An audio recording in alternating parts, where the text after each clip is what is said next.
Shabbat Shalom, everybody. So this week we have a double Parshat Matot-Masei. It also happens to be Rosh Chodesh. So tomorrow morning, Shoshana is going to read her maftir for Rosh Chodesh. We're going to take out two Sifrei Torah, which is not always done every week, but it's going to be done tomorrow. So the two parashot, Matot-Masei, Matot means tribes, Masei means journeys. And I want to focus on the second parashah for this evening, the beginning of the parashah, which begins, Ele Masei b'nei Yisrael asher yatzu me'eretz Mitzrayim. These are the journeys of the Israelites when they went out of Egypt. Tzivotam b'yad Moshe v'Aaron, in their legions under the hand of Moshe and Aaron. And Moshe and Aaron led them out on their journeys. And the second verse is interesting. It says, V'yichtov Moshe et matzo'ehem l'maseihem al pi Adonai. And Moses wrote down, recorded the starting points for their journeys according to the command of the Eternal. Ve'ele maseihem l'motzeihem, and these are the journeys from their starting points, switching them round. I'll read it again. Moses records the starting points for their journeys. These are the journeys with their starting points. So one could see perhaps it's poetic that they switch around the two words, but many scholars have seen more into that switching of the words than just poetic license.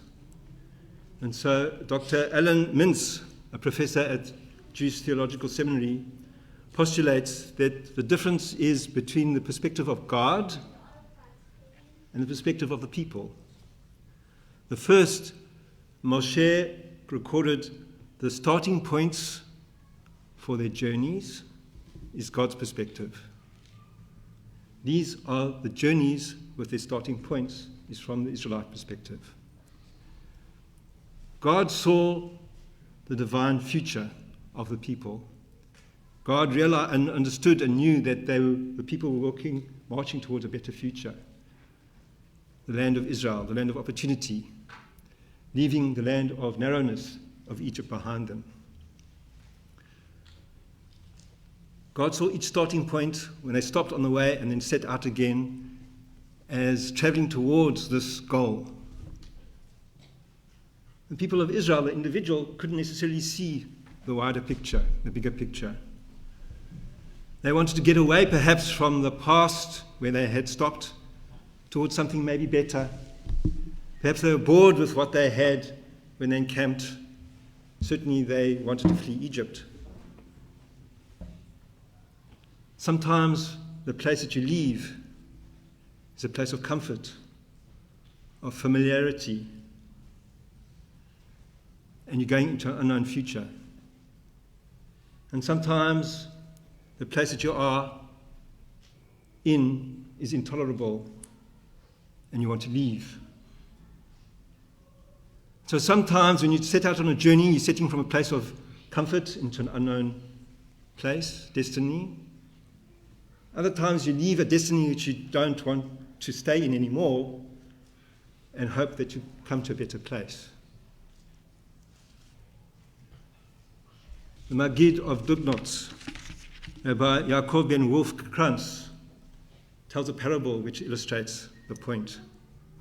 It tells of a man, a wealthy man, whose wife died, leaving a son. And a few years later he remarries. He marries another woman who's very cruel to his son. So when the son is old enough, this man arranges a marriage for him in a neighboring town. And the man negotiates with the father and he meets the bride, the future bride, but the son doesn't know them yet. And so they set out on the journey from home to this new future for the son. And on the way, the son keeps on asking the wagon driver, "How far have you traveled?" And the wagon driver answers, 5 miles. But later, how far have you traveled? 10 miles. After a while, the father asks the wagon driver, how far are we from the town that you're going to? And the son asks his father, why did you ask it slightly differently? And the father says, well, I know the future that you're going to. I've met your father-in-law. I've met your bride. You're going to have a wonderful life there. But you don't know that. You only know how your stepmother was so cruel to you that you want to leave home. So he asks, how far have you left home?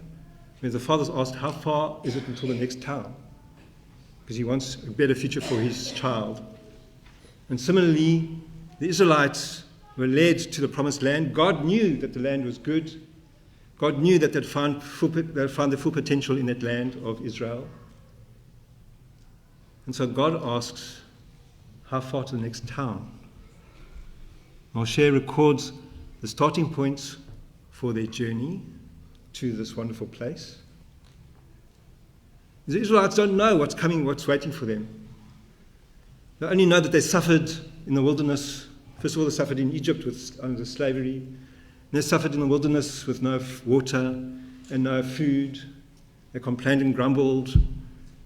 They sort of romanticized Egypt and said, why did you bring us out here to die? Remember the wonderful cucumbers and the garlic and the onions in the land of Egypt, forgetting that they were enslaved in the land of Egypt. So for them, it is the journey with their starting point. We are all travelers. Whether you physically leave and come to a new city, or whether we're traveling through life and the changes that happen to us. Today is Rosh Chodesh Av. In 9 days' time we commemorate Tisha B'Av, a time of mourning, a time of grieving for the destruction of the temples and expulsion of the Jewish communities throughout the world and all other persecutions that we suffered. We're in the 3 weeks leading up to Tisha B'Av. We're going to a dark place. But after Tisha B'Av, we have 7 weeks until Rosh Hashanah. We're moving away from the dark place to a brighter place, to a new year, to a clean slate, to opportunity. And we count as our journey upwards to Rosh Hashanah. Those 2 different types of journeys are reflected in the Haftarot that we read on Shabbatot. First leading towards Tisha B'Av, Haftarot of exile, of gloom and doom. And as soon as we've commemorated Tisha B'Av, the next Shabbat, we begin reading Haftarot of comfort, of light, as we approach the High Holy Day period. Shoshana is on a journey, celebrating a bat mitzvah. She's leaving the comfort and the familiarity of childhood behind and going into a world of adulthood, a world which is exciting but also frightening. And so perhaps for your journey, it is both a journey of the starting points of the journey and also the journey with the starting points, as reflected in this week's Torah portion. So I pray as we read this Torah portion that we embrace our journeys, whatever they may be.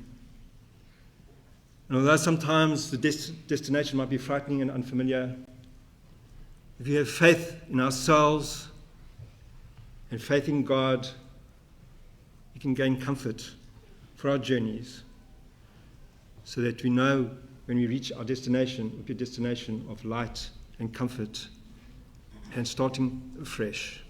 Can you hear it, son? Amen.